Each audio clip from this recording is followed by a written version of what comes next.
Hi guys, Sam Cawthorn, the international best-selling author and the CEO of the Speakers Institute. This video is all about how we self-sabotage, and particularly how we self-sabotage our own confidence and certainty. And a lot of the time it can actually be a blind spot. You know, one thing that I believe is no one is better than anyone else, and no one is actually lower or above anyone else. We are all created equal. Yet a lot of the time we self-sabotage ourselves. We think that other people are better than us. We actually think that we're lower than other people, or vice versa. And so I actually believe that a lot of the time, the way that we self-sabotage ourselves is actually unconscious. And so today I'm actually going to give you 6 individual reasons why we self-sabotage our confidence and our certainty. And the reason why I'm putting this video together is that I believe right now it's time for you to win back your confidence and your certainty. Because there might have been something back in your previous life, or maybe back in the past, where maybe someone put you down and maybe that affected you. Or maybe you lost some money, or you lost a job and maybe that affected you. Maybe there was a relationship breakdown, or maybe there was an issue where you couldn't earn the money and that affected you. And then suddenly now it's been a subconscious thing that we've been self-sabotaging our own confidence and our own certainty.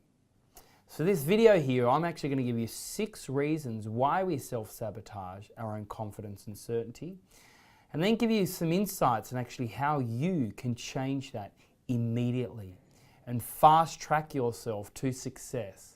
Because I believe success is all about confidence and certainty in who you are and what you were born to do on this planet. So, the first reason why we self-sabotage our own confidence and certainty is that we play it small. And what I mean by this is sometimes we actually don't see our greatness. You know, one thing I just love about a gift that I've been given is I've actually been given this gift of futuristic, which basically means I can actually see what's possible in people's lives. And it's not like some voodoo supernatural gift or anything at all like that. It's actually, there's a thing which is called the Clifton Strength Finder. And basically what this is, it's a survey that Gallup have actually done 80 years of research in. And so if you do this particular assessment, you actually then get your top 5 core strengths. And my number 1 is futuristic, which basically means that I can, as I was saying, I can see what's possible in people's lives. And a lot of the time these people, they actually don't see it. They play it small. And by playing it small for a long period of time, they actually do not see their own greatness. They don't see what's possible in their life. And a lot of this is actually shown through your non-verbals. I can see it through your gestures, through the way that you hold yourself, through your physiology, through your facial expressions, etc. I can see when someone actually is playing it small. And these are things that we need to change. So that's the first reason why we self-sabotage our confidence and our certainty, because we're playing it small. The second area is how we self-sabotage our confidence and certainty is because we are stuck in stuckness. And what I mean by that is a lot of the time, you know, we get stuck in a rat race, we get stuck in a bad relationship, we get stuck in a bad job, we get stuck in a financial situation, we get stuck in things that we just have to do, we get stuck in our own responsibilities, and so on and so forth. And we just get stuck in stuckness. And with that, it's difficult to take risks. Because if you take risks, then it might upset the actual current status quo. It might upset financial situation or relationship breakdown, might upset something that's really happening. So we get so stuck in stuckness that we actually can't see a way out of it. We physically can't see it. This is how we self-sabotage our own confidence and certainty, when we get stuck in stuckness. The third way, how we self-sabotage our confidence and our certainty, it's in our eyes. Our eyes give it all away. When we're around people that are really confident, really certain, we tend to self-sabotage the way that we connect with this person. A lot of the time it's actually through our eyes. When we see someone that's really confident, really certain, we can't look them in the eye for a longer period of time. We feel inferior to them. We allow them, in a way, to bully us through their eyes. So my encouragement to you is, what do you need to do to actually start being comfortable with looking in people's eyes? Being comfortable with having a level of confidence and certainty that happens through the eyes.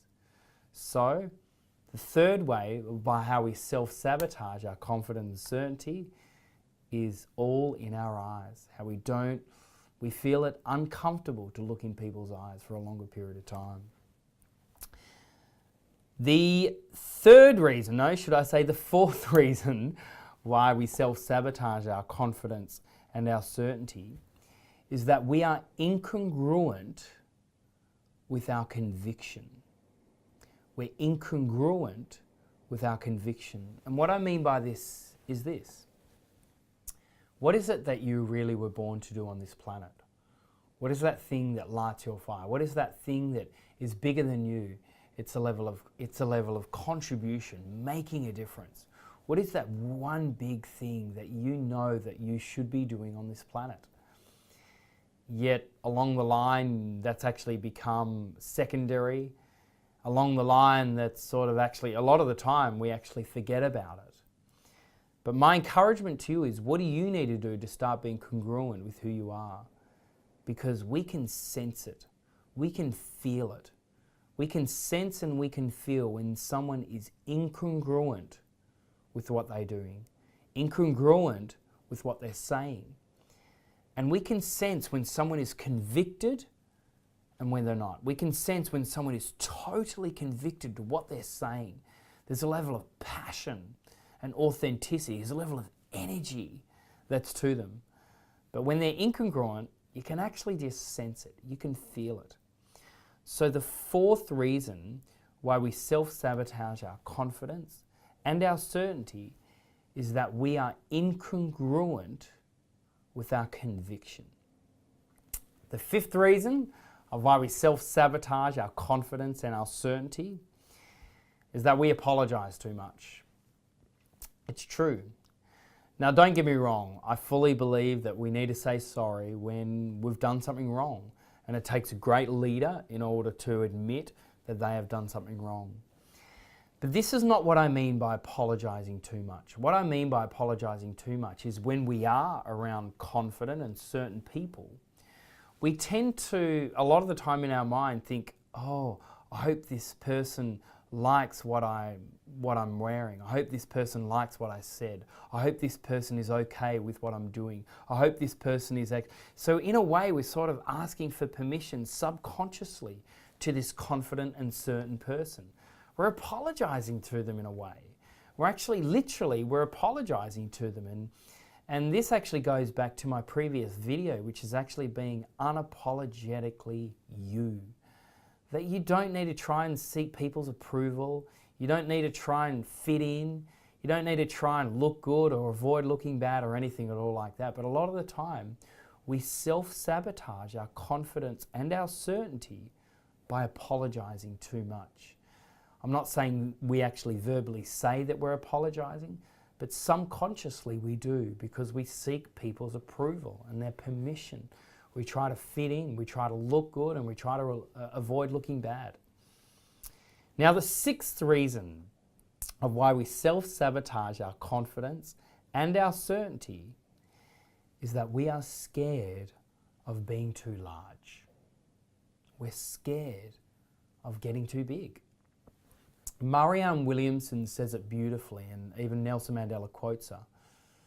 And she goes, our deepest fear is not that we are inadequate.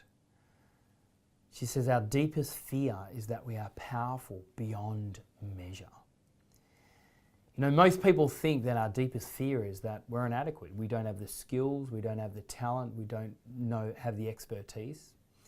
But she says that our deepest fear is not that we are inadequate. Our deepest fear is that we are powerful beyond measure. Beyond measure. I love that. Which basically means that deep down inside, there's something inside of us that says we are destined for greatness. There's something inside us that says there is more to me. There's a purpose, there's a destiny of what I am here on the planet for. And in a way, we're scared of that. We're scared of being too large. Because if we go too big, if we say too big things, then we might look bad if we don't achieve it. And we avoid looking bad. And you know, in most cases, this is one of the biggest issues for humanity today, that we all want to look good and we all want to avoid looking bad. And by that, we actually are scared of being too large. And this is the sixth way of why we self-sabotage our confidence and our certainty, because we're scared of being too large. My encouragement for you guys is, with all of these 6 individual ways of how we self-sabotage our confidence and certainty, what do you need to do to turn this around? What do you need to do to literally say, hey, look, this will no longer be in my life? Maybe it's a declaration. Maybe it's something that you look at every single day. You declare over yourself each and every day.